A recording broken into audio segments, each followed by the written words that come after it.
after the way you love me, keeping me up 2 cups of coffee. Baby, you make me feel so lovely. I keep on running, no, I should've wanted a keep on pulling right into your thought, I can't get you off my mind. So sweet, yeah, I need it from you. Got my hands all on you, sweet. Everything I want is sugar like yes, please. Love is like candy, sweet. Yeah, I need it from you. Got my hands all on you, sweet. Everything I want is sugar like yes, please. Love is like candy. Oh, what a rush each time you catch me. Chasing after the way you love me. Color my life up like confetti. Baby, so lovely.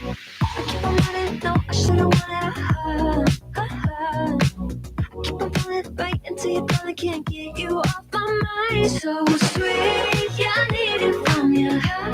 Got my hands all on you, sweet. Everything I want is sugar like yes, please. Love is like candy, sweet. Yeah, I need it from you.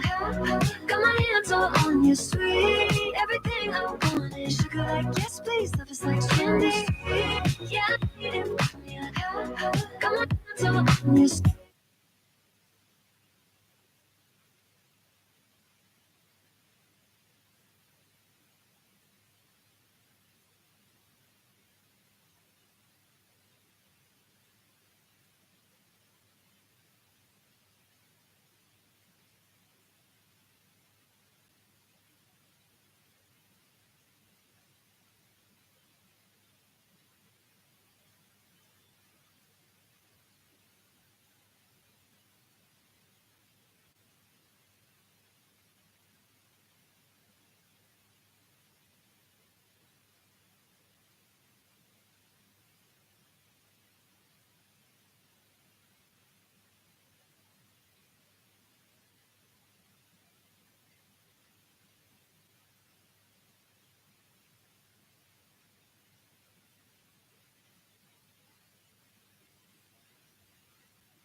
Introduce a few people on stage and also tell you what the evening is going to look like.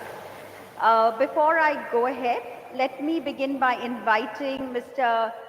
Ranjan Jaikar. He is the president of the Wilson College Alumni, but I think that's a very small part of what he is. A solicitor by profession, an art and antiques collector, a stamp collector, and also an expert on Mumbai history. So big welcome to you, sir. And I would like to invite you to come and say a few words.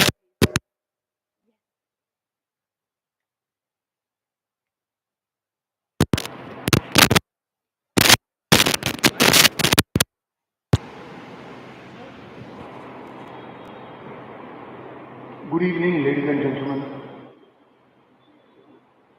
As you are aware, this is the first instance of Wilson Dialogue, which has been started by the Alumni Association, and we could not have asked for a better beginner or opening batsman than Dr. Nachiket Mor.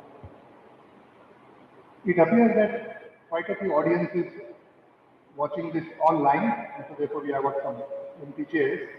In any case, this initiative is going to be continued so that the alumni gets a chance to address not only the present students but other alumni also. And we have decided to also make this particular event a public event so that members of public also can join. Now, I am not going to talk about the bio of the speaker, nor was he going to talk because other people are going to do it. But looking at the topic which is nearest to my heart because I handle a lot of matters of environment, etc. So health and environment go together because if your environment is good, the health is good. So I'm 100% sure at the end of the talk, you are going to say, Dil Mange More. Thank you.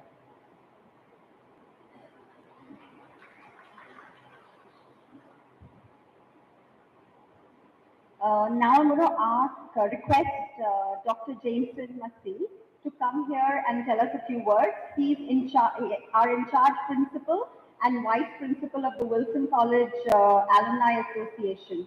So please come, sir. Yeah.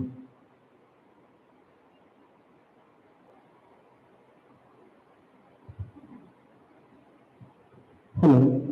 A very good evening to one and all, especially all the members of the days and our beloved alumni, Rajan sir, who's always there to support Wilson College Alumni Association.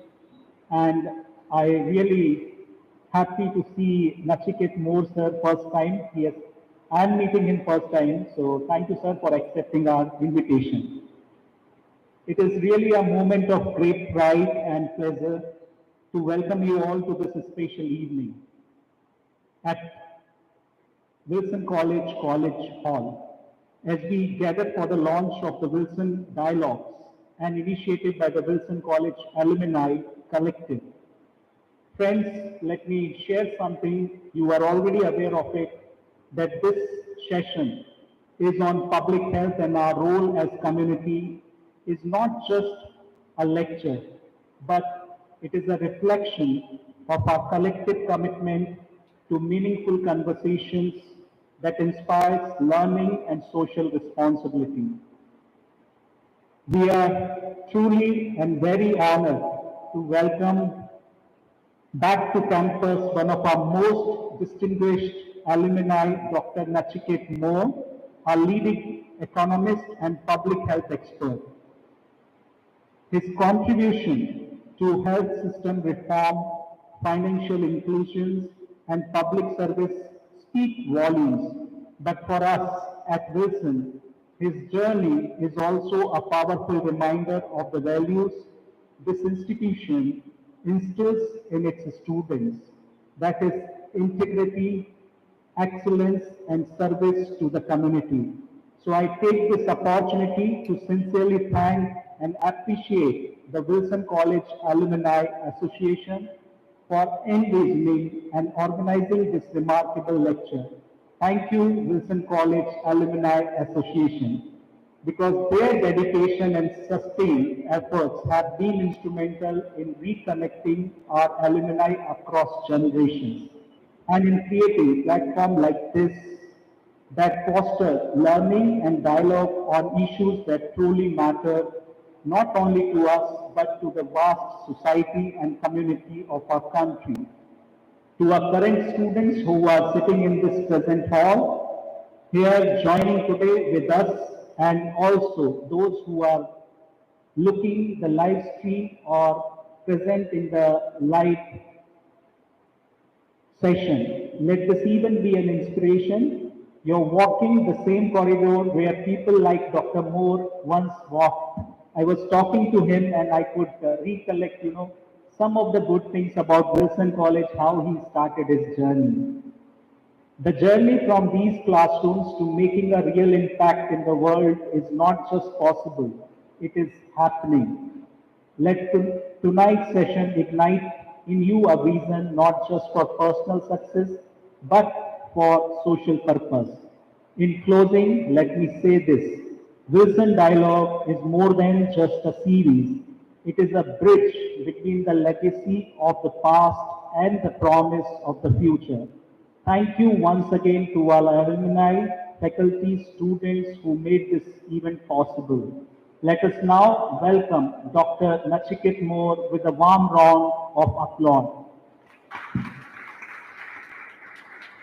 Thank you, sir, once again. And before I leave, I just want to make one announcement because one of our senior professors, Professor Anuradha Pense, told me to inform all of you that now as we have entered in the NEP National Education Policy, our third year student has a requirement of on-job training. So all the alumni, those who can help Wilson College student to place them for some internship or on-job training, please feel free to contact Wilson College Alumni Association. You can get in touch with Professor Sudhakar, Dr. Anuradha Pense, or whomever you are associated with. Thank you once again and have a great evening.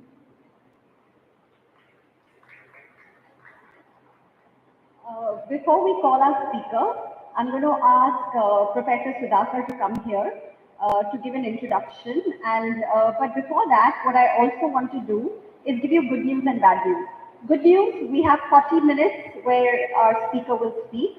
Bad news is he has to go to Pune, so we will have a slightly contained Q&A. We will be passing checks for you all to write your questions because we want to ensure that they're not duplications.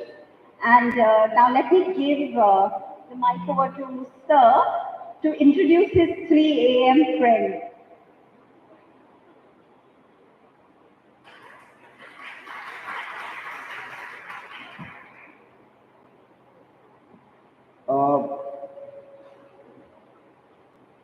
Dr. Jansen, Rajan, Nachiket, those of you who are watching us online and people who are present here. The idea of having Wilson Dialogues was actually given by Daniel Francis in one of our core committee meetings. And when we thought of the Wilson Dialogues, the first person who came to my mind was Nachiket. Because Nachiket is not just an alumni, but he also has pursued excellence in 2 different fields. He graduated from physics. I've known him since 1982. And I just remember both of us met. I was doing my MA Part 2, he was doing his MA Part 1, and he was doing his BSc first year. And Wilson College was celebrating its sesquicentennial year, 150th anniversary. And I realized that in another 7 years we'll celebrate 200 years of Wilson College. I don't know whether I'll be around, but so it is, time has just flown. Nachiket and I worked in the Nature Club. We got out the first ever magazine called Lark, which he and I edited. And those days, we didn't have photocopying so easy. So we used to get a cyclostyle. And that was something we had done. And after he finished Wilson, he did IIM Ahmedabad, he joined ICICI. And if you look at he started this whole idea of treasury, a lot of instruments in the securities market.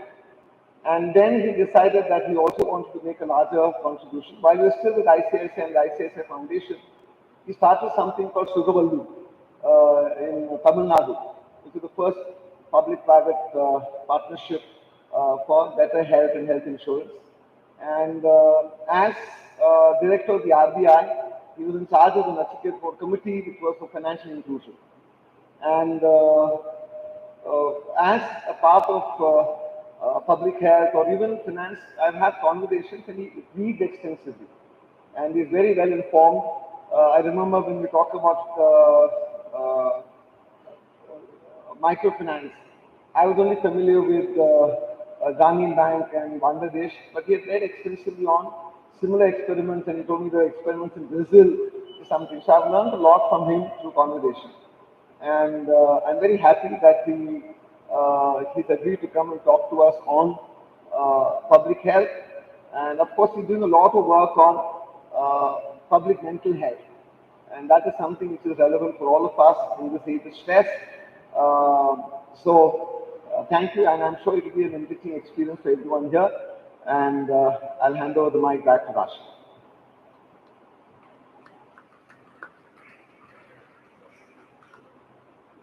Please, Dr. Nachiket.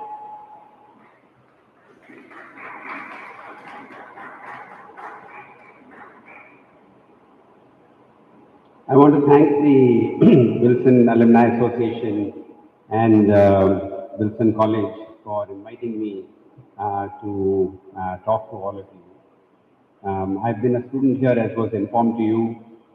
You know, in some ways, we all come in here at the age of 18, and within 2 or 3 years, you know, there's a transformation that happens, and I owe a great deal to the college for that journey of mine. Professor Sudhakar has been a friend of mine since then, as he mentioned to you earlier. And I'm certainly very happy to be here and to talk to all of you. I've come to give lectures here on and off over the years. So I'm, you know, each time I'm invited, I'm quite happy to be here. But I thought today, instead of giving you a general, you know, discussion, we are in an academic setting. Let me share with you some of the new work I'm doing. Because I have, in the last 5 years, started to work much more closely as an academic, as a researcher, and of course with a policy lens on healthcare issues. As you know, Indian healthcare is not doing well. We are ranked 150th odd in the world where health outcomes are concerned.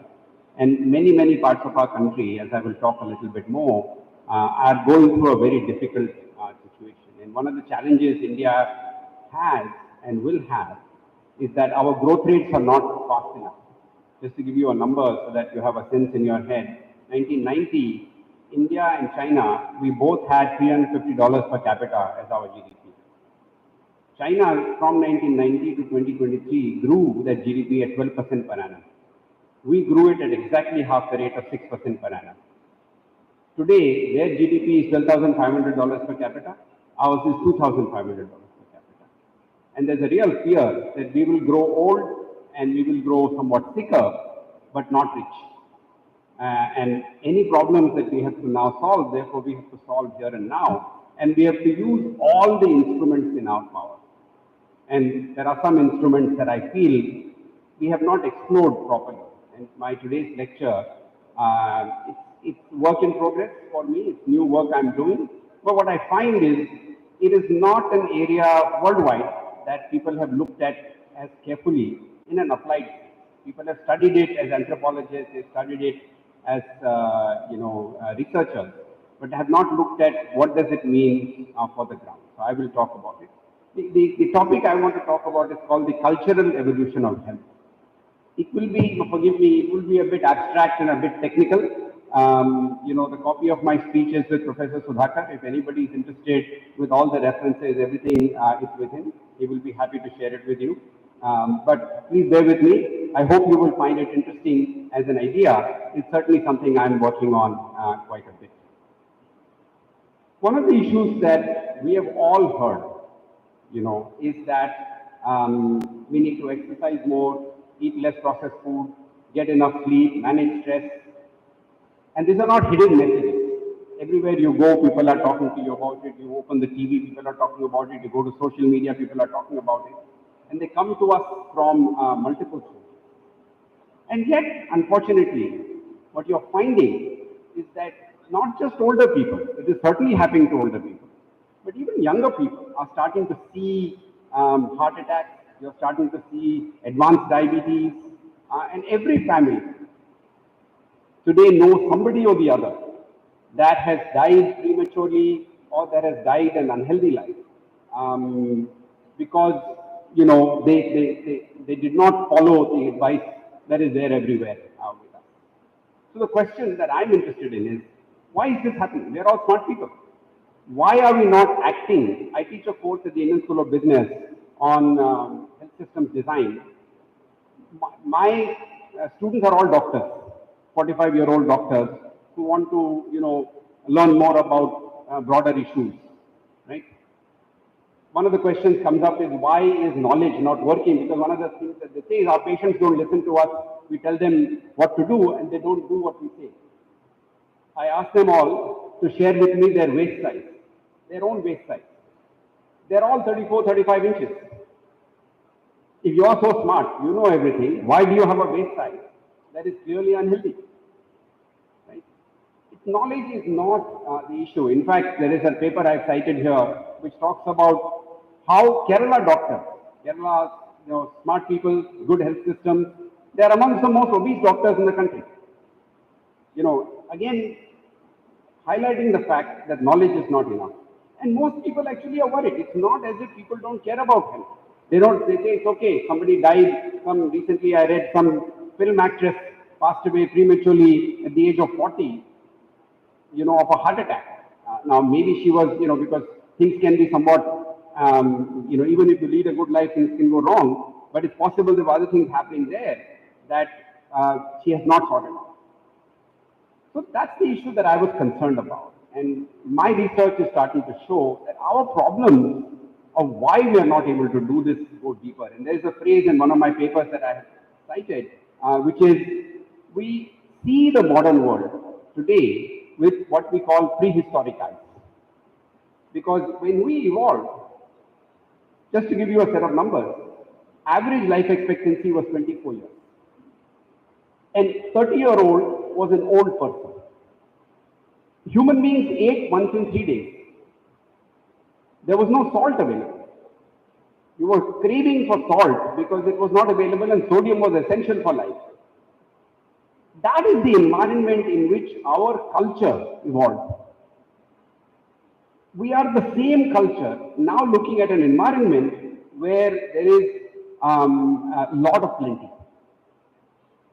Another issue, you are living in a village, a small village, imagine that, a tribal village. There are dangerous animals around. As you know, human beings get deep sleep very early in the morning. Why at that particular hour? Because that is the time in which the night animals have gone to bed, the morning animals have not woken up. So that is the only time when you are truly safe and you can allow your brain to shut down. The brain shrinks and gets washed during REM sleep. Because as you know, the brain doesn't have a lymphatic system that cleans the brain like the rest of our body does. So, in that environment, how did we function? We should have been afraid all the time. We should have been full of dread. We developed a psychological buffering that told us we are immortal, that nothing will happen to us. Even if an animal attacks, that person will die, I will not die. This was a very good thing to survive then. Today, it prevents us from buying insurance. It prevents us from being careful and not wearing a seatbelt. If I ask for preventive tests, people think, what's wrong with me? Why should I be doing anything? It is that buffering that is continuing with us today.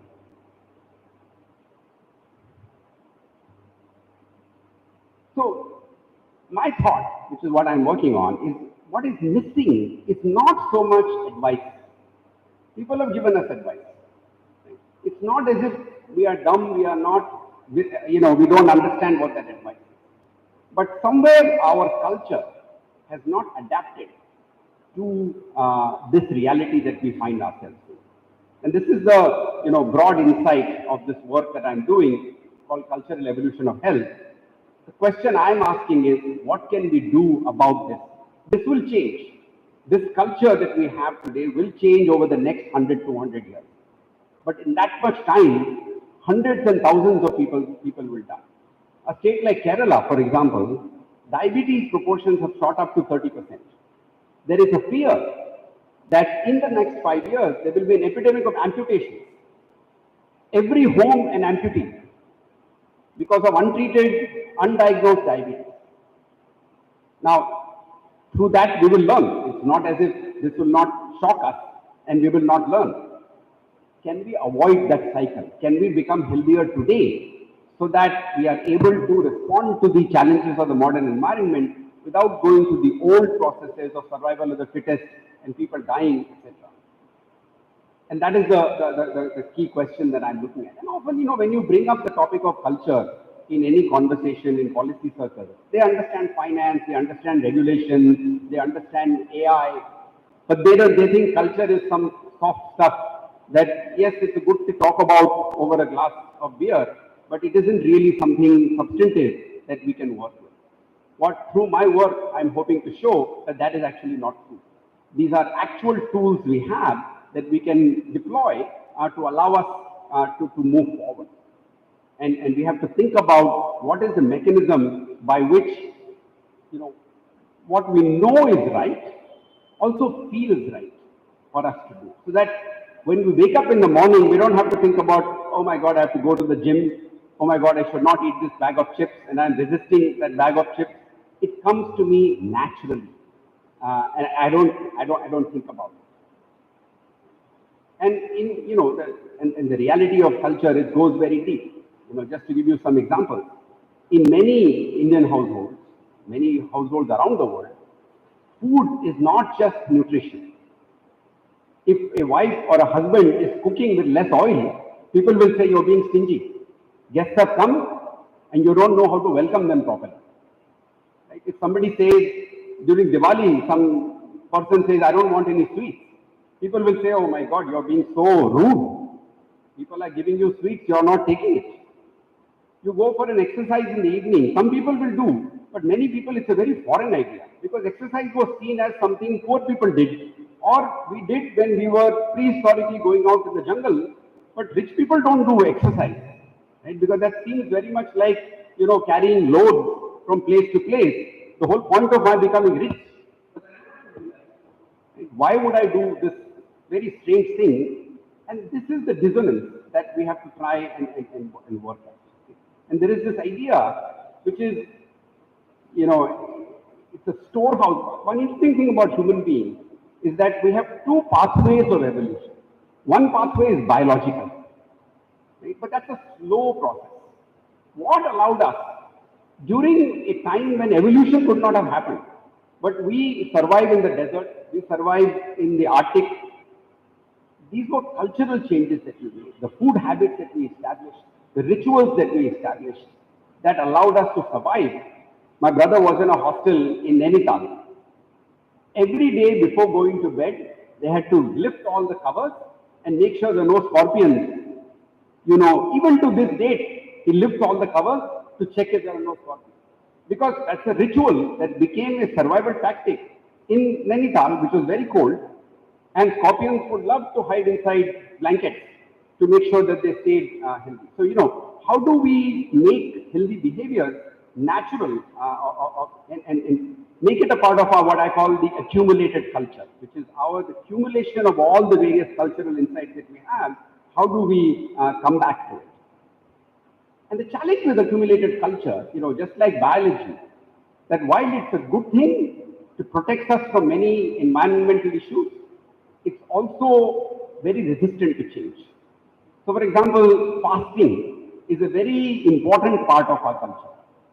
It came from a famine history. It came from a history in which food was not enough.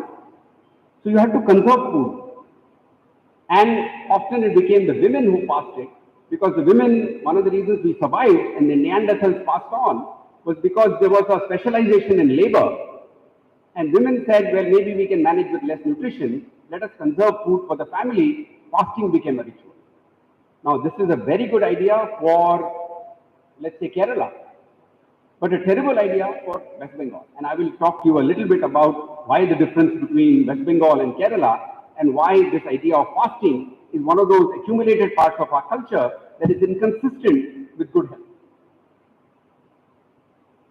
So one of the issues, in order to make the change, because I want to talk a little bit about the theory is good. The question that I'm sure you're all asking is, so what? What are we supposed to do with all this understanding, and what is the action implication of it? One important aspect of any change process in biological adaptation and also in the cultural evolution of health is the idea of dissonance. Is there something that is going on in the world or with you that you do not like, but your culture is telling you to do it in that particular way? Right? That is the idea where there is a mismatch between what you think is the right behavior, but what your instincts are telling you is the right thing. And the first step in any action is to become, first of all, aware of this dissonance. Now, this dissonance can come from your own background, your own instincts, your own watching. It can be created from public health messages. There is a very nice, in the paper that whenever it comes out, you'll see, I reproduced a lovely painting. This was done in 1805 by Thomas Hicks, an Irish painter. He got permission to paint the queens of Mysore. So the painting is titled The Three Princesses of Mysore. So the older princess, who is the older queen of the Wodeyar Maharaja of Mysore, she has a discoloration under the nose. Just a little bit of discoloration. There's a middle, I think it's the sister-in-law, and then there is the younger queen on the extreme right. She's lifting her pallu and showing her hand. Now, this was a very important and, at least to our knowledge, the first public health campaign on smallpox. Because the elder queen had received what was then an important mechanism to deal with smallpox. It's called variolation. The goddess Sitla was the goddess of smallpox. And the priests of Sitla Mata were the people that would do this variolation. What was variolation? You took the dried crust of somebody who had had smallpox, crushed it, and you inhaled it as a powder. There were two risks with it. One is it could cause you disfiguration of the type that the queen had. The other is you could actually get smallpox because there was no attenuation. There was actual live smallpox in that what you were inhaling. The typical answer, I don't know if you know the Sitla Devi figure, she's one of the few goddesses that rides a donkey, has a broom in one hand, pail of water in the other hand, is not wearing any clothes. She's signaling, burn the clothes of anybody who's recovering from smallpox. Give them a new set of clothes, because these clothes are where the infection is transmitting from one to the other. So there were these two issues. And the younger queen is talking about Edward Jenner's vaccine, which had come by then. It was made from the cow. The word vaccine, I think the word vacuo means cow. So, this is the vaccine that was made on cowpox that was injected. And she's signaling that she has been injected in her hand and her face is blemish-free.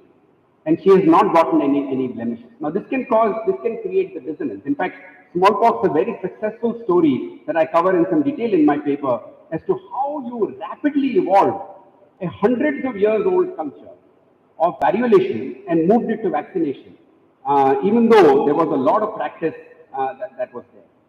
And for those of you, most of you are too young to remember this. In the 80s, there used to be a cereal called Hum Log, which was a very popular cereal, so one of the first soaps. It was actually a designer soap. It was a soap opera designed by social workers to communicate a message of gender equality and start creating substantive dissonance in homes about young women who were asked to follow a certain stereotype, but they did not want to do it. And the character of this person in the home became almost like a member of the family. And it had measurable impact on gender equality in the larger community. So, the source of dissonance can come from many, many things. Question is, of course, once you have dissonance, what are you supposed to do next? In the framework that I have evolved, I call the next step innovation. Now, the innovation can come like vaccine from modern science. You can say, okay, here is you're not happy about this scar on your face, but here is an innovation that can actually address this.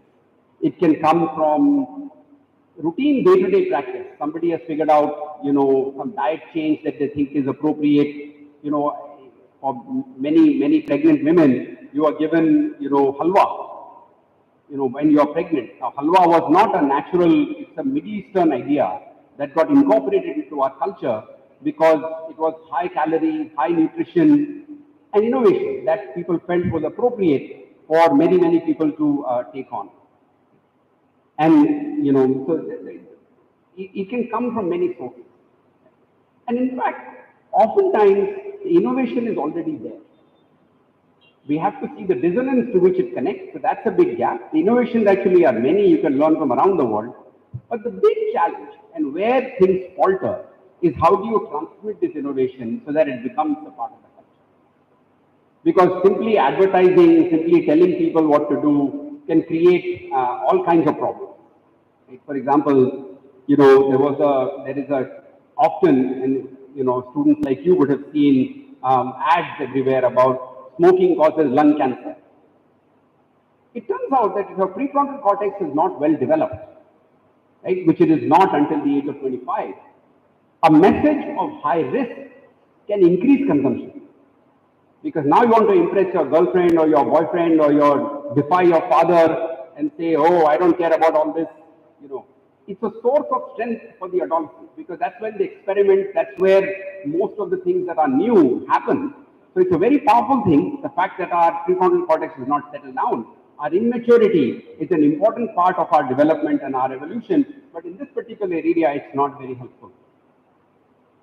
A campaign in Florida called the Truth Campaign realized that if they wanted to cut tobacco consumption, they should not go in this direction of trying to tell people this is risky and therefore don't do it. Because the evidence is you tell people it's risky, don't do it, they do more of it. They came up with a campaign called the Truth Campaign. Because all young people have this fear that adults are lying to them, that the whole world is dishonest. People are not telling them the truth. People are, telling them things that are not correct. The world is a very different place. They used that idea. For example, they had outside schools billboards in which they would show, one of the billboards I remember is they would show a figure of a sleeping woman in a bikini on a beach. They would show her from behind, which is looking all very nice. The ad would say, this is what the cigarette companies want you to see. Next, they will show you the same woman from the front. She's wrinkled skin, yellow eyes, teeth have fallen off. This is what they are hiding from. This campaign cut cigarette consumption, tobacco consumption in Florida schools from 35% to 5%. Because it resonated with the dissonance that people had, and they used all the mechanisms they had to transmit this possibility. Now, the question is, okay, how do we translate all these ideas into something that we will work on? So there are a number of projects I'm working on to try and take this technology, as it were, of dissonance, innovation, transmission, building a new norm, and incorporation into the culture. But to illustrate the point, I developed two imaginary states so that you get a sense of each portion of it.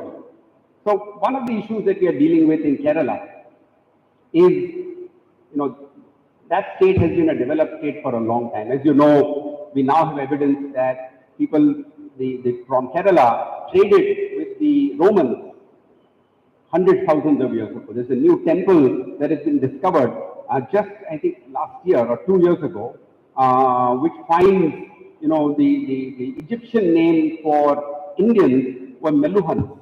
And the Meluhan temple has been found there, which shows Indian coinage, Indian dating back from the Indus Valley, but also a lot from the Kerala coast. And as you know, the monsoon has created this real opportunity. Right? When the monsoon winds blow, right now they are blowing from Africa to India. So you can move rapidly across a vast sea and come here, wait for the monsoons to subside, and then the wind reverses, and you are able to go rapidly back to the other side. Right? This was an important part of what's going on. Unfortunately, because of that prosperity, the Keralites have developed a unique body type, which is, what one would call central adiposity. If you see me, you'll see it's an awkward body type. It is a body type which is overall quite thin, but fat around the belly. Right? This is called central adiposity or visceral fat that is there on our organs. Right? We're not fat as in, if you take the traditional measure of body mass index, you look at my face, you look at my hands, actually I'm not fat, but I'm fat in the wrong place. So this is called the thin fat, unique, thrifty Indian profile. Keralites have developed. The problem with this profile is that fasting will not help you. Because actually it's not related to food that the problem is, it's movement. Central adiposity responds only to physical activity. It does not respond to less food. Right? Now, how do you get people to move is the big challenge in Kerala, because that's not happening. So this is a story about, a young woman who sees her mother growing slow and slower every year. Her feet feel heavy. She feels sick and tired all the time, and she's not able to be the person that the young woman remembers. So she speaks to the local health worker and says, "What's happening to my mother? What can I do to help her?" The health worker tells her that this issue, what we call insulin resistance, that is coming because your mother is not moving as much. She's just sitting and she's not doing anything. Now it turns out that this young woman was a Mohiniyattam dancer, and she would perform, on functions and all that. She decided that instead of doing just that, she would begin a dance program every morning at the temple, just outside the temple, in the temple courtyard. Initially, she danced alone. Slowly, people got curious. They started to come. Many young women were themselves dancers when they were young. She encouraged them to join in, and gradually, this became a ritual that became a part of the daily life. So all old women would get up in the morning and dance. And Mohiniyattam, I'm not a dancer. From what I know from my research, it's a gentle movement dance. It is not a dance. It has more of a Tai Chi type flavor rather than a vigorous rock dance type flavor. Very consistent with what is needed. So people were doing exercise, but were not seeing it as exercise. It was being seen as a sacred ritual. And the health worker was there to talk to them about insulin resistance, talk to them about what else is going on, and help them out. This has all the 4 steps of dissonance, innovation, transmission, and incorporation into the system. Another example, in a different way, and I have many that I'm working on, some of them I'm going to be doing in the field, but another one is about inclusion. So this is a story from, these are all made up stories by the way, so just be conscious of that. There's no reality to them, it's just a figment of my imagination. This is the story of a young girl, who seems in the village to wander aimlessly. Turn around in circles, not talk to anybody. When she says something, you don't know what she's saying. Lovely little girl. But villagers, because of their accumulated culture, are afraid of her because they are worried that she is possessed by a spirit and that something is wrong with her and that they should stay away because whatever it is, that spirit will come to them. Where is the dissonance? The dissonance is that the village has a culture of looking after their young people. This is a lovely little girl that they want to look after, but their culture is holding them back. And now this is a story about a village drummer. I called him Joga. One day, when he is playing something on the drum, just practicing, he notices that this girl's movements actually are consistent with the rhythm that he is playing. And then he plays again, he plays again, he realizes that actually this one is not wandering aimlessly. There's something going on in her mind that is rhythmic, that she's expressing through this movement. So he becomes much more involved in this, comes every day, gets her to participate in this exercise.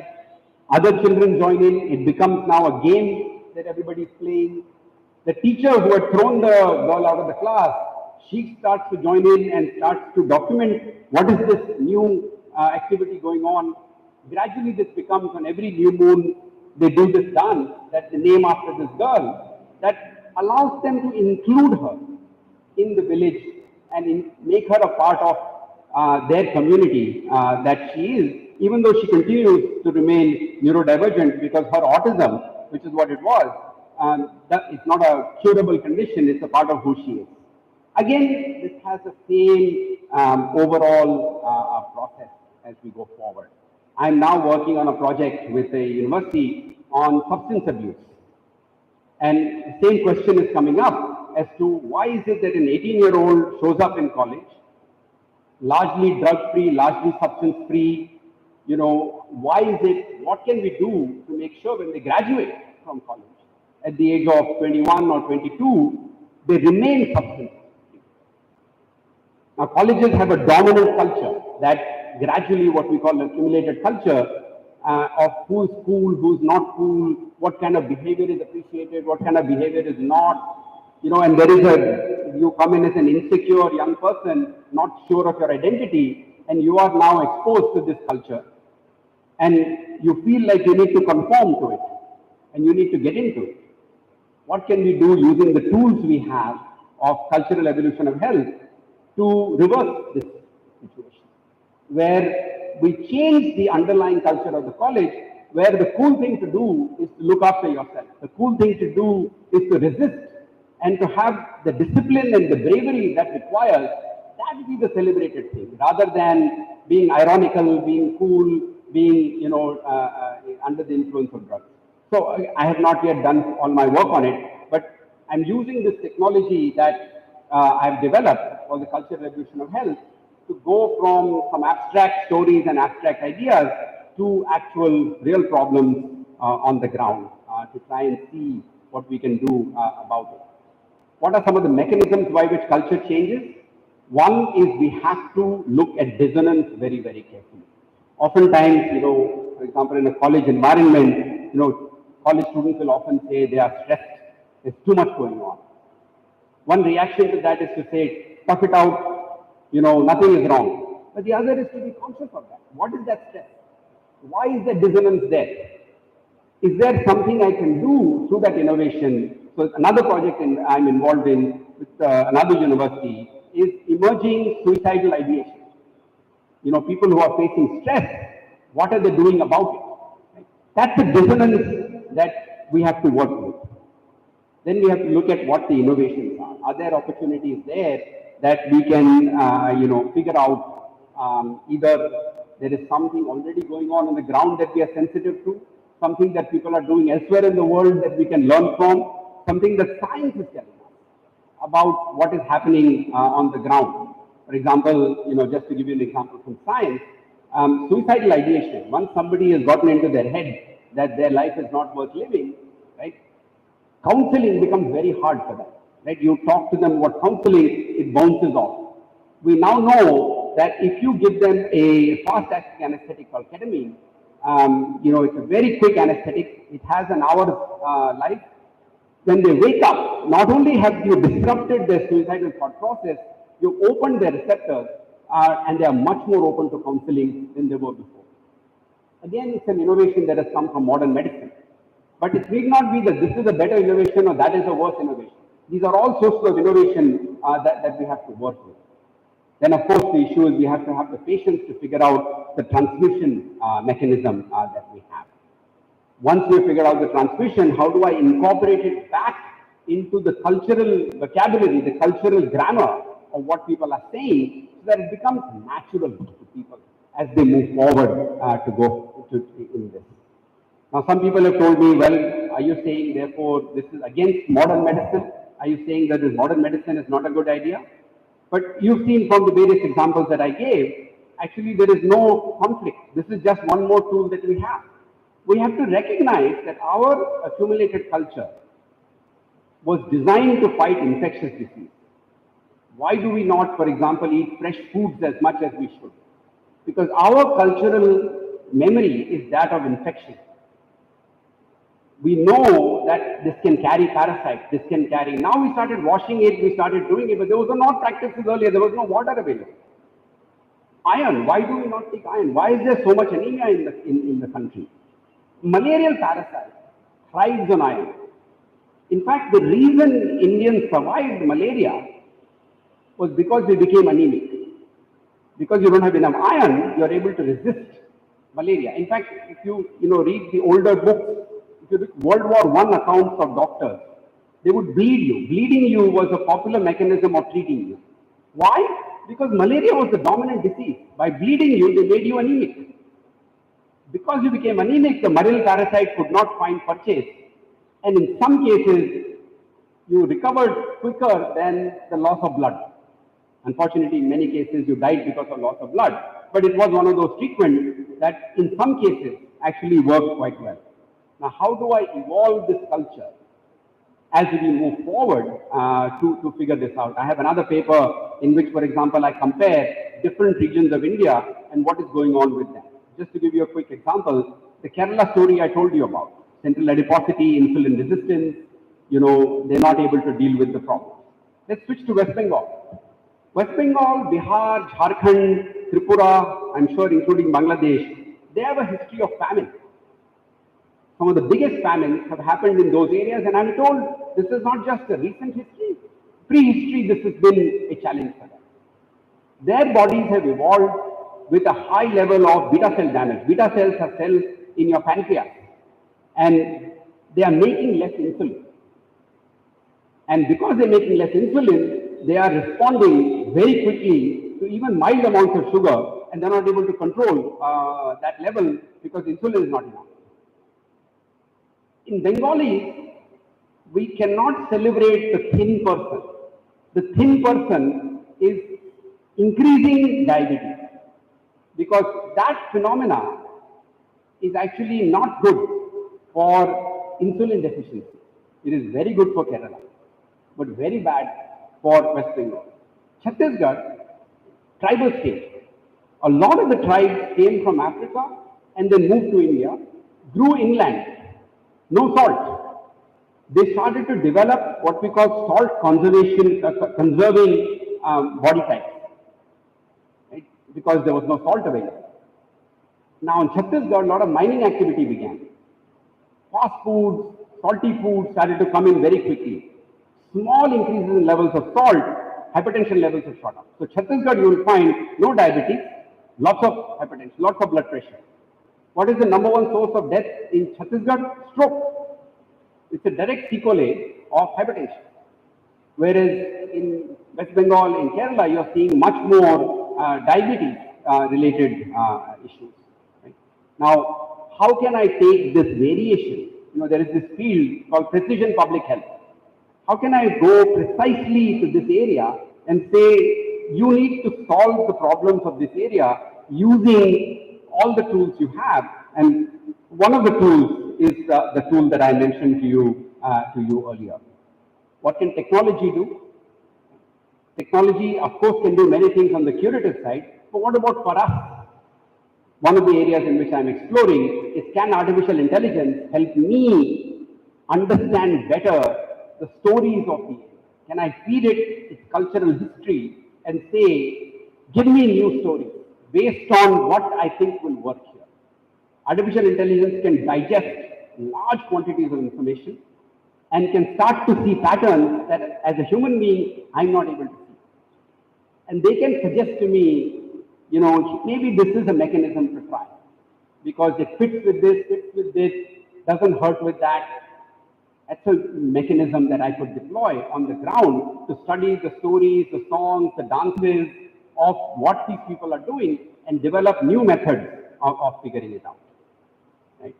And my view is, yes, it is a difficult area, it's a new area, but if we want sustainable change, if 30% of Keralites are indeed diabetic and they all progress to blindness, amputations, they may not, but if they do, our health systems will get overwhelmed. Just with medicine, we can't solve it.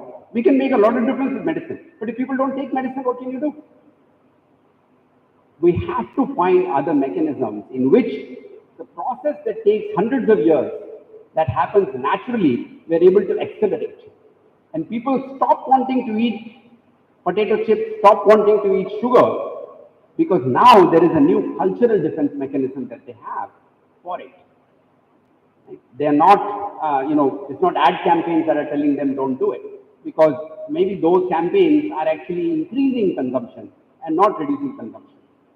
And you might say, well, what about personal responsibility? If people are overeating, well, it's their problem. One of the things I believe, and there is a whole field called commercial determinants of health, is that this idea of personal responsibility and personal guilt has been put into our heads by the alcohol companies, by the Coca-Cola companies, by the chips companies. Because now they can say, not my fault. You overate chips, where's your problem? Drink responsibly. What does that mean? I got nothing to do with it. You didn't drink responsibly. The reality is that the environments in which we work, the situation in which we find ourselves, the historic culture that we've inherited actually has got a lot to do with it. And if we can change that, then the issue is not simply that of personal responsibility. I want to do the right thing. I don't have to be told to do the right thing. So this is what I'm working on, and I hope you enjoyed a quick glimpse into this. Thank you so much.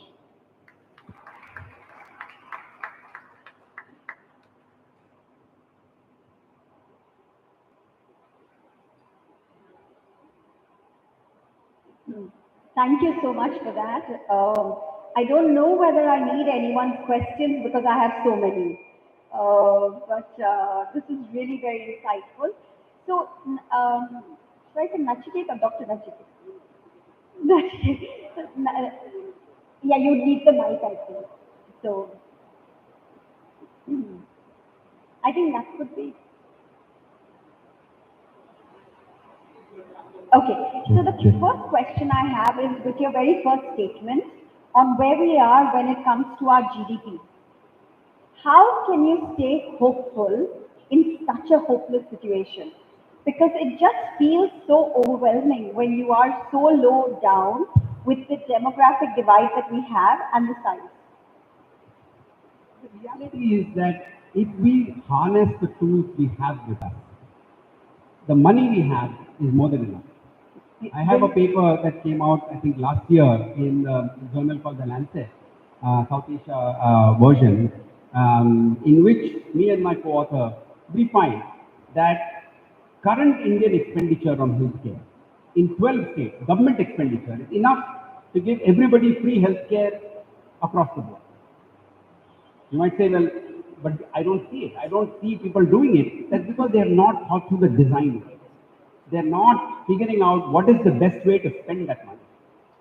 Right? And that's where people like me come in, and many others like me, who are working with governments to help redesign what is going on. We don't have a problem for the basic needs that we have of resources. The second issue is we are one of the few countries that has optic fiber, that has geostationary satellites.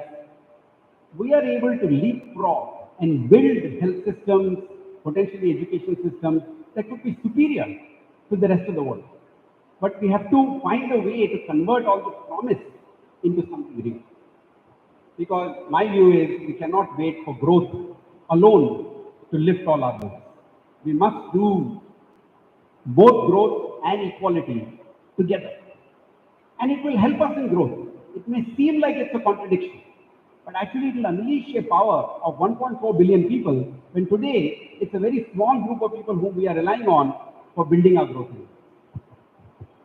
So there are 2 or 3 questions that follow. But what I'll do is I'll take one of them. When you talk about the fact that we've got this great digital ability to leapfrog, It also is our problem because unfortunately it has increased our own inability to think.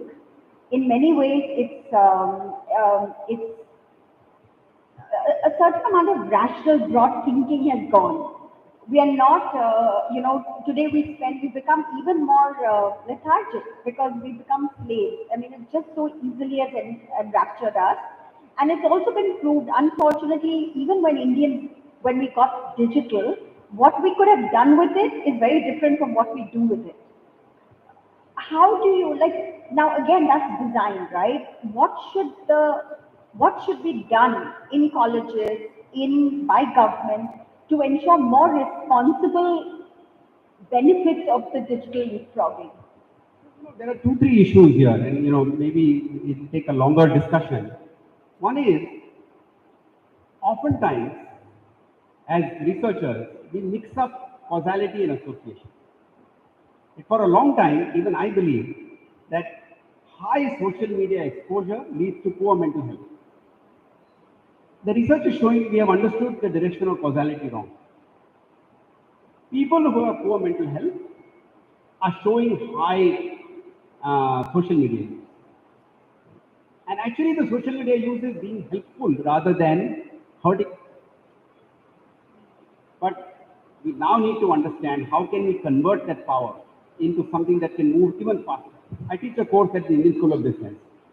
This year, all my courses require people to use artificial intelligence for their projects. Because now I'm telling them, I don't want the basic stuff that you've been giving me last year.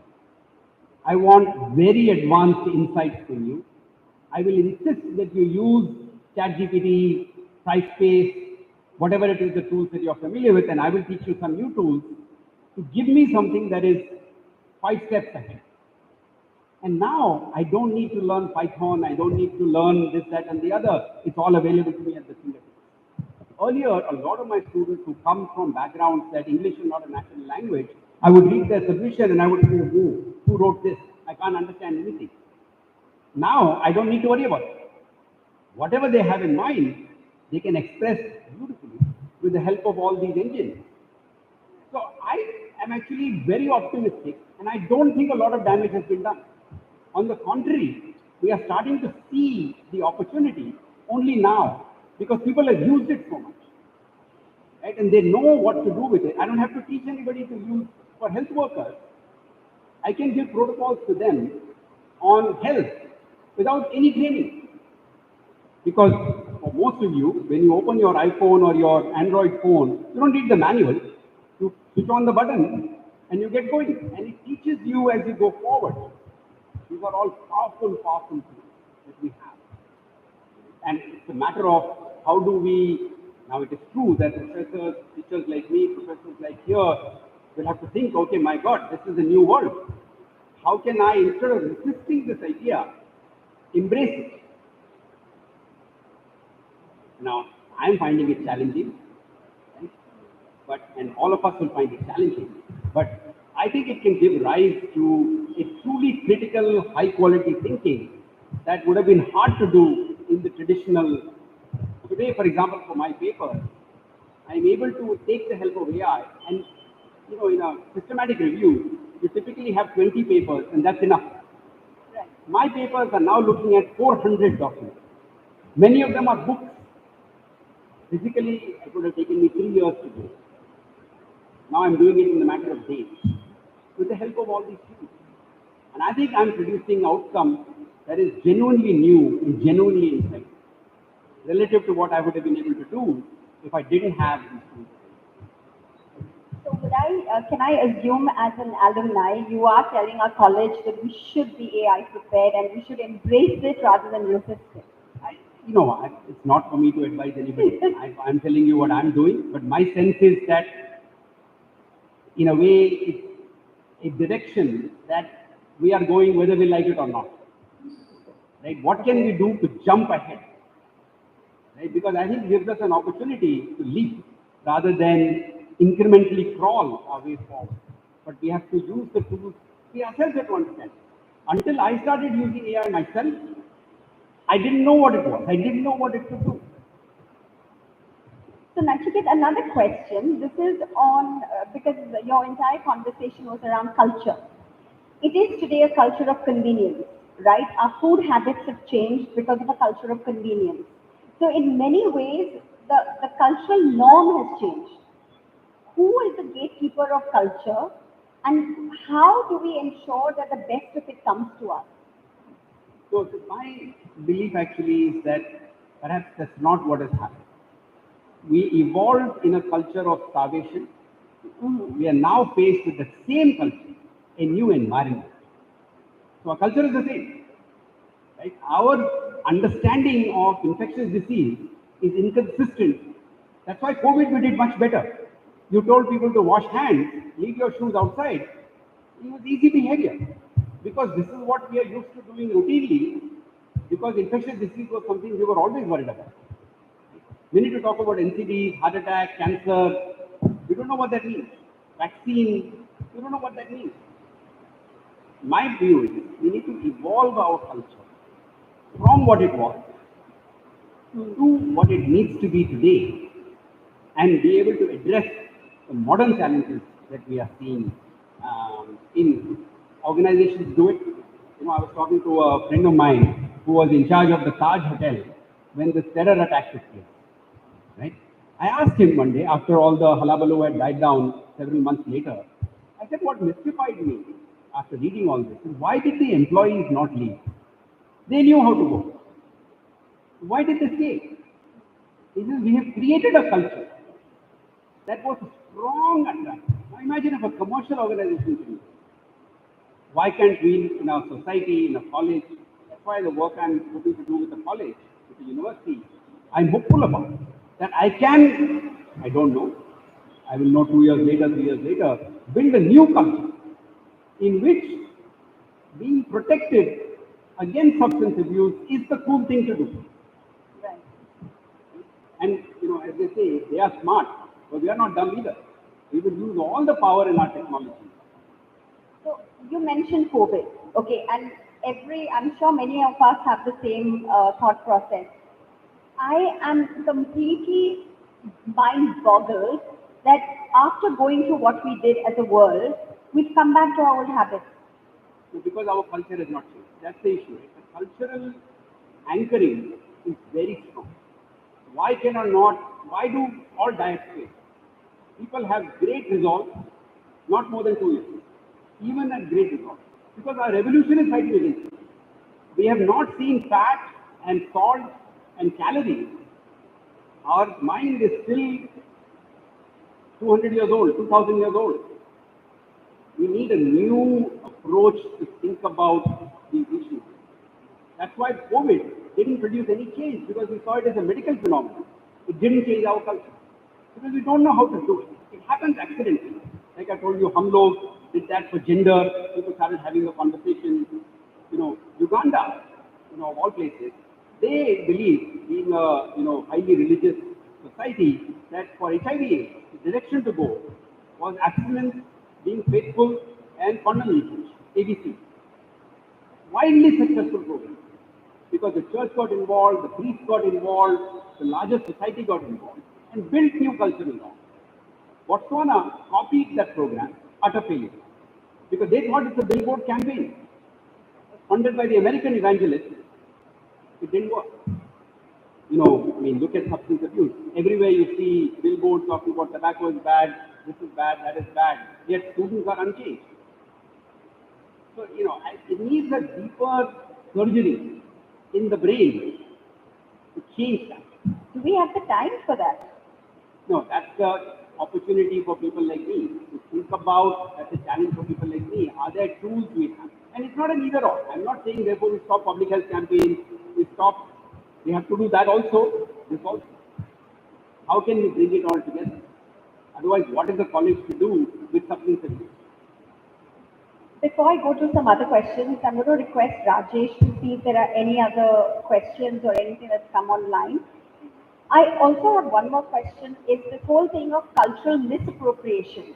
So for example, if you look at, would you classify things as turmeric or, you know, the principles of Ayurveda, yoga,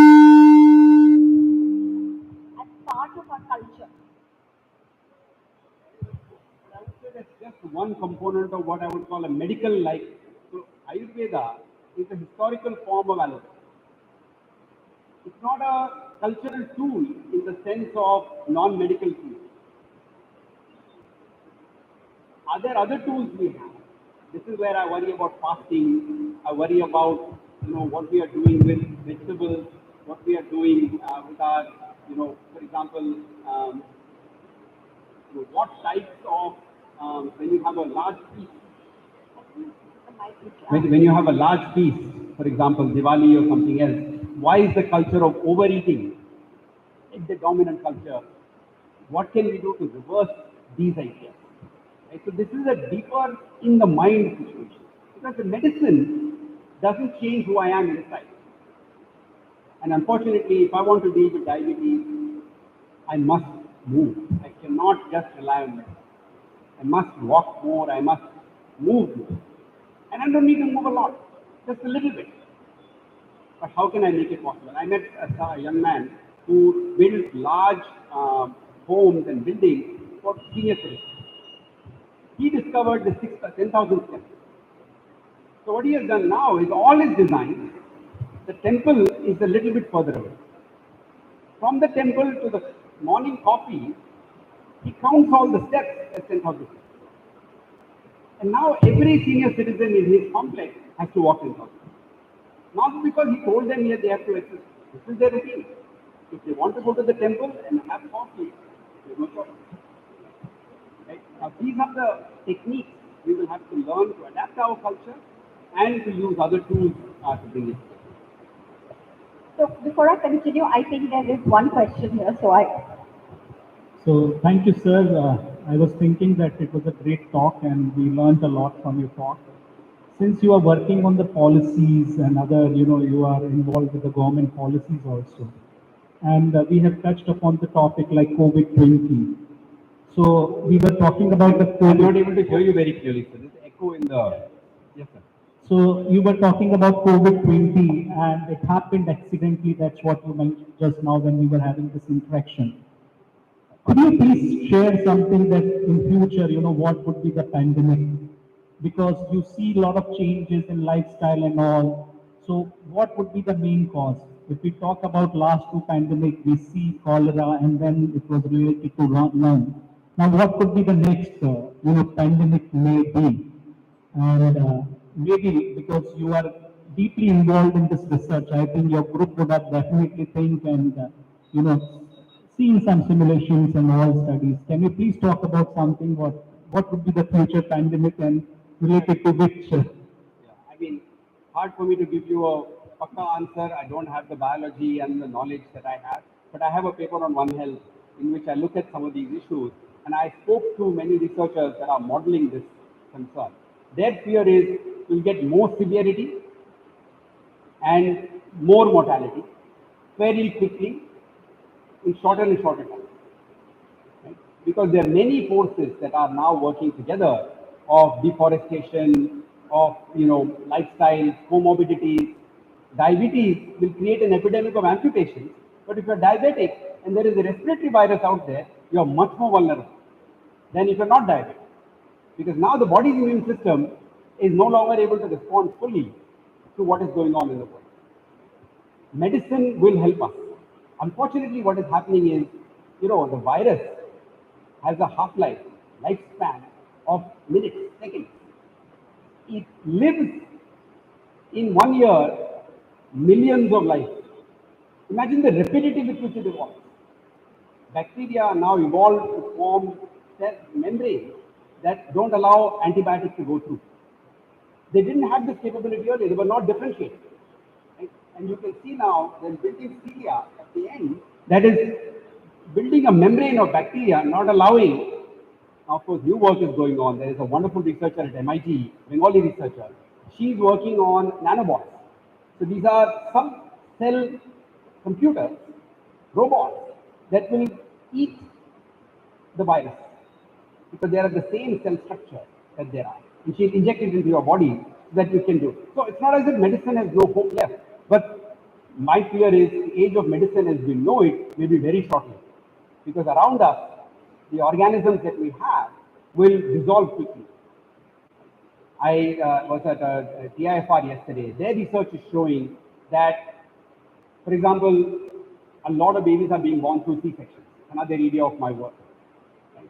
What they find is that direct association between a C-section child and the porosity of the blood-brain barrier. The blood-brain barrier is allowing neuropathy to seep through the body.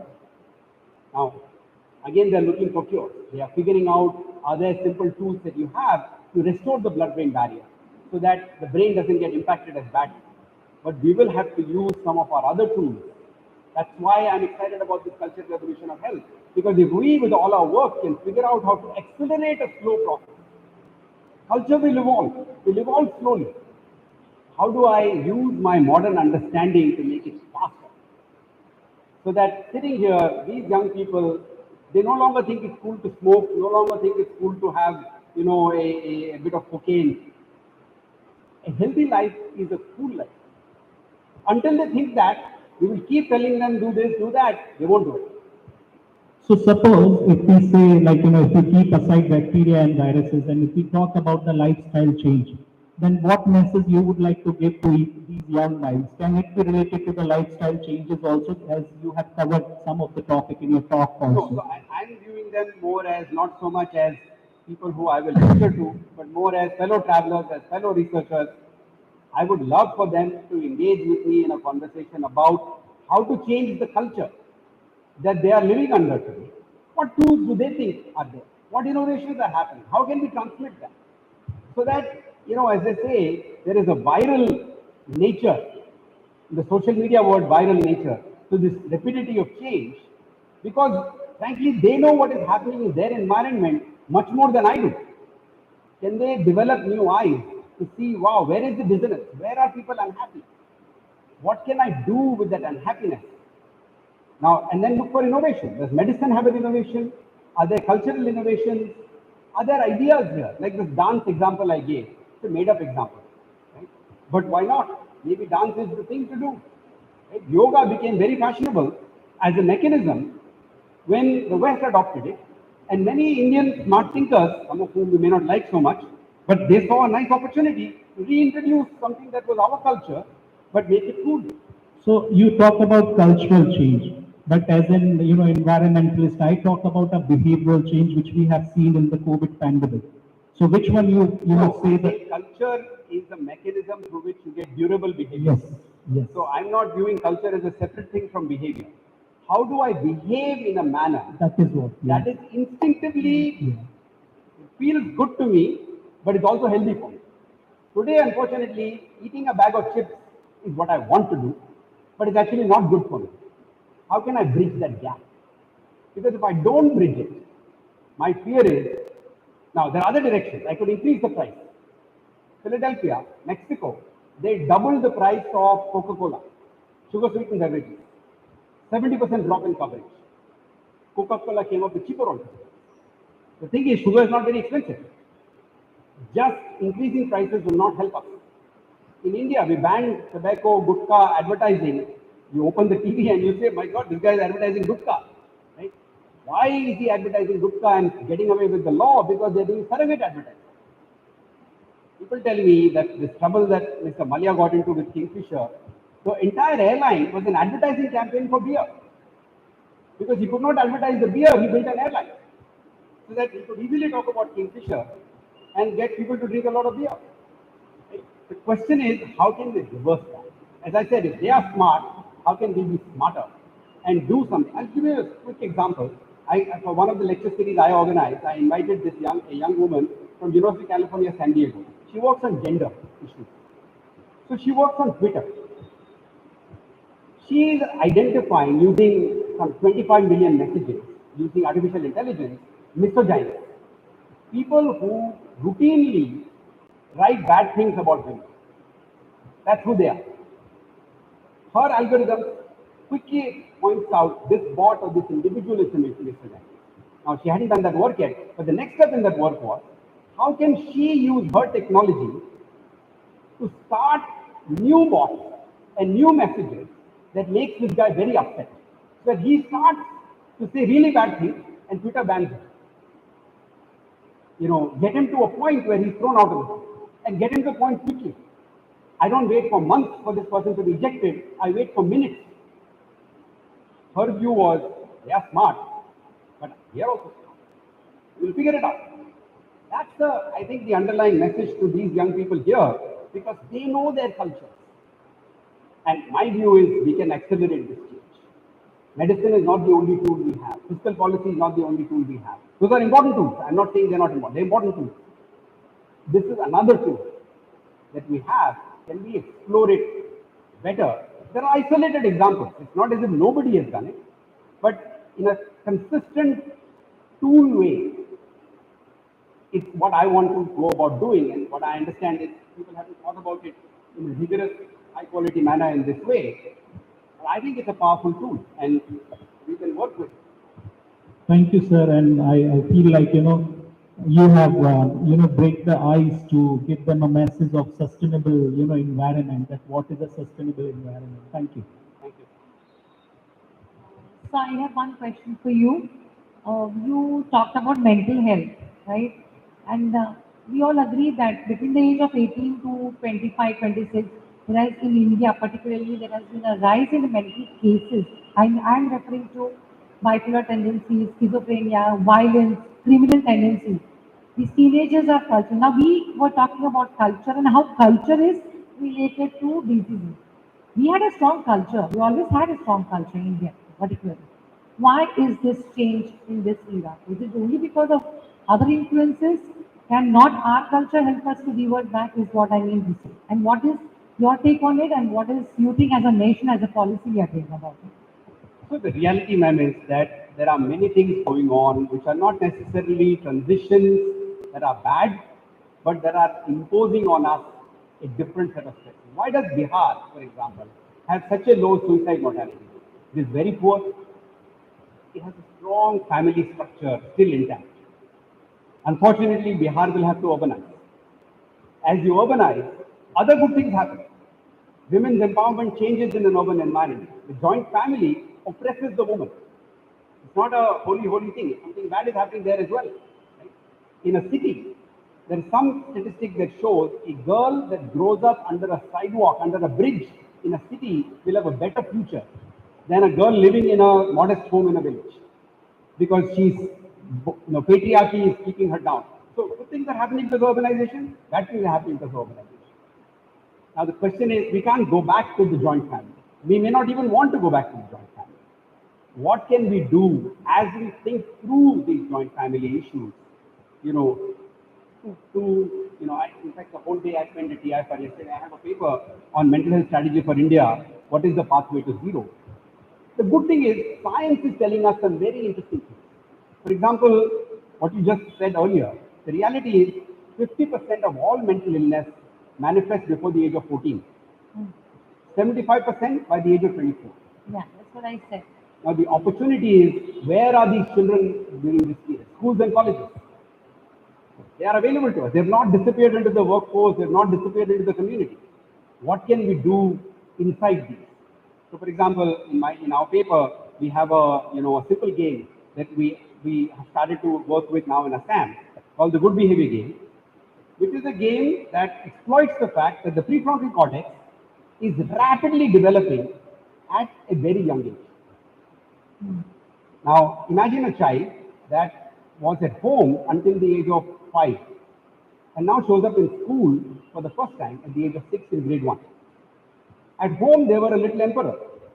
If they cried, mother gave them something. If they did something else, people were running around them. As soon as they come to school, they're one of many. How do I use that opportunity to help them learn behavior self-regulation? Simple tools are there, simple games are there that we can use so that they become more resilient. Because unfortunately, the cultural stresses that we see are not going to go away. Cities are going to happen. There's a beautiful book that I'm sure Sudhakar only suggested to me that I should read, but it's really a very powerful book. It's called Try the Beloved Country by Alan Paton. He was a priest that wrote this book. He talks about the fracture in South African society where tribal cultures are broken, and these young kids have come to Soweto, and now they have no anchor. Many of us, I came to Wilson College from a small town in Vidarbha called Yavatmal. I was fortunate that I came into contact with people like Sudhakar and came to this lovely college where we had a grounded mindset, a middle-class mindset, not one of the fancy places in the city. It was accident. I had not planned to come here. It's just, I had a cousin of mine who happened to have was a student here. I just followed him. Now, it helped me become grounded and to figure out what to do. Is there an opportunity for us, despite the fracture? Because I was lost in this big city. Yavatmal is not even a suburb of a suburb. Right? This is a vast metropolis. How do I, build new culture, new tools that allow me to become better? Right? And I think that's the opportunity that we have and crowding. Right? We say, oh my God, crowding is there. It turns out crowding is protective against depression. Crowding is protective against suicide. It's pathogenic against schizophrenia. Right? What can we do to take this insight and turn it into a public health approach? So that we don't say, oh my God, crowding is bad. It's bad for something, but not actually bad for something else. And people like me who are public health people who are working on what we call precision public health, we are spending all our time trying to understand these anomalies and seeing what can we do to convert them into opportunities. Thank you.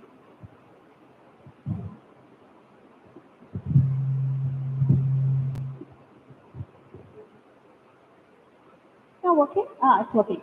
So, Nachiket, there's a related question online. The question is, in your research, have you come across studies about ADHD and autism in children in current times?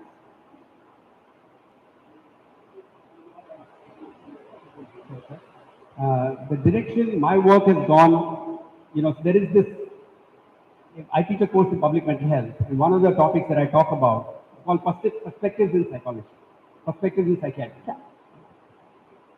One of the challenges in psychiatry, unfortunately, is that we don't understand it well. If you look at the diagnostic manual of psychiatry today, DSM-5, I think it is, it is like a bird book. It is not an evolutionary manual.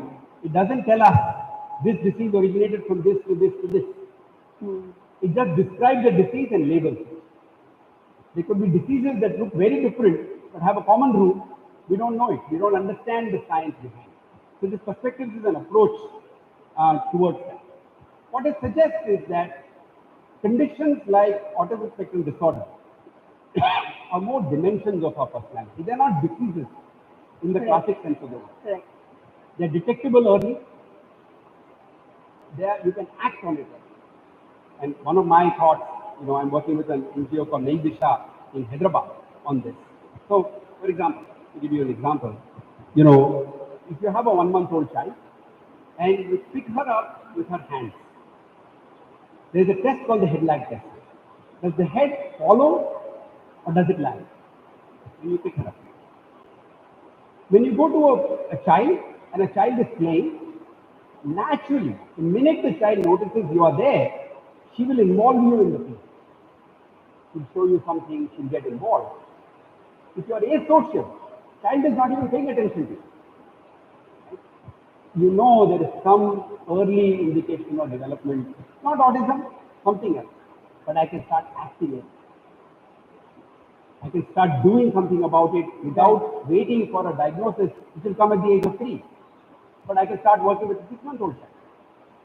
And that's the opportunity we have with science. Now the question is, how do I get this message to every mother, every child?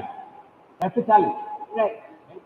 But again, the fact that we have powerful communities, integrated communities, gives us that opportunity. And then we have technology that can blend with it. That's the direction of my work in some of these mental disorders. Okay. I think there's one question here. Does anyone else have? We have one last question. Yes. The mic.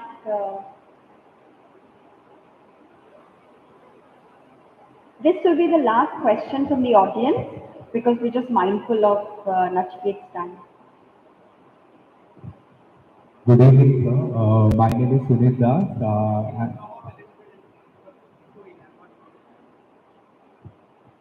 Good evening, sir. My name is Sunit Das, and thank you for such an enlightening session. Uh, I have one question to you regarding, since I worked in the area of financial inclusion. Okay, so I would want to know your view on what is the nexus between financial inclusive policies and public health. Do you think it really helps in improving the health outcomes and health-related behavior? Oh, that's a wonderful question, and unfortunately, it will take several days to answer it properly. All I can tell you is we know some things about finance, we know some things about health. For example, we know that preventive behavior doesn't come naturally to us. Right?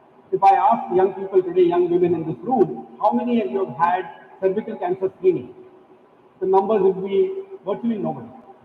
Maybe one odd person, somebody came to their home, it got done. Otherwise, they would not have done. Highland realized that if you are going to get these numbers up, can you pay women a little bit of money? You know, like a plastic toy. Their cervical cancer screening rates are 95%. The evidence is, there's very nice trials in Kenya, for example, that show that if you charge a little bit of money for preventive care, demand falls to zero. But how can I exploit the other side of the equation? For pay a little bit of money, demand rises to 100%. How can I build a financing strategy that charges people for curative care, but pays people for preventive? That's one way to use finance to make this happen. Thank you so much, sir. Okay, so I think we have to wrap up. Hopefully, Nachiket will be there with us for 10 minutes for refreshments, which I hope are healthy. Eat in moderation is all I can say after this lecture.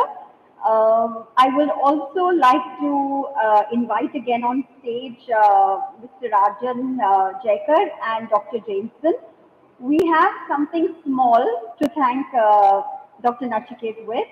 Uh, One of the things I'd like to say, it's extremely humbling for us because I'm sure he gets invited to the world's biggest stages to talk about this, and then to come here to our college, it really makes you also understand the pride we feel in being part of this college. And it's even more heartening to hear how important he feels this journey was for him. I hope we can all leave with that. I hope the Wilson Dialogues continues to be lifelong learning for all of us. And more importantly, thank you so much for this. A little something, sir and I, we discussed this. We knew a bouquet of flowers won't do it. We stayed away from that. So hopefully something you will like.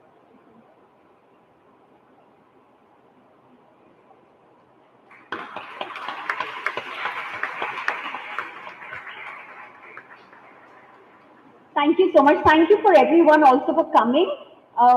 This is Bombay. It is Saturday night. There are 10 things to do. You guys made it. You'll rock. That's all. Thank you so much.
You got me shaking, yeah, I feel the pain. Oh, you know you all keep saying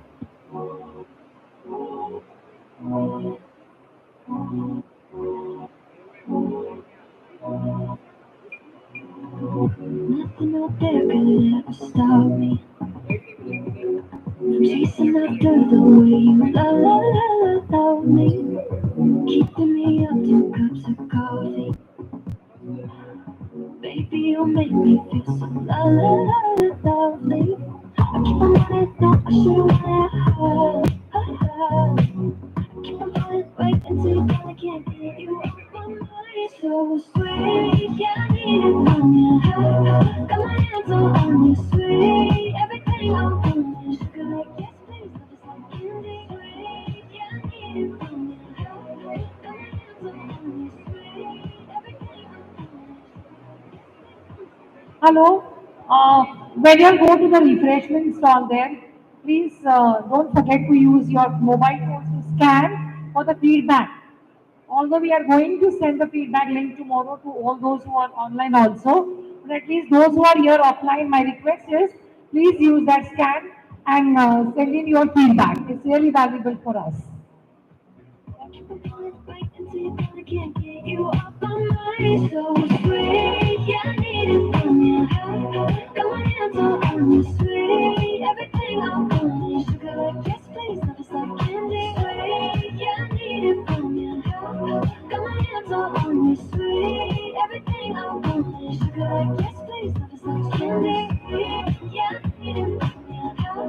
Got my hands all on you, sweet. Everything I want.